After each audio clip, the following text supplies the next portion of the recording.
Suis-je vraiment un connard d'avoir révélé nos enfants à mon ex-mère? Je suis divorcée de mon ex, Thomas, après 30 ans de mariage. On a tout réglé avec un avocat jusqu'à ce qu'il dise qu'il ne voulait plus s'occuper de nos enfants. 5e et 12F.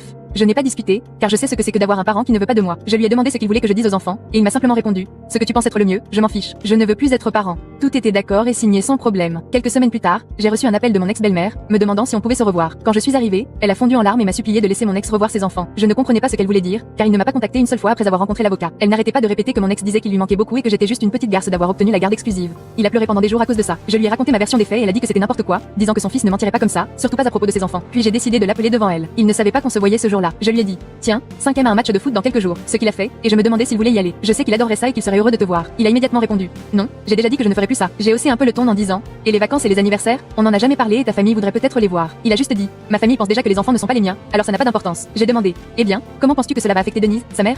Elle est aux anges. Il vient de dire qu'elle m'aime plus que les enfants, donc je doute que ce soit un problème pour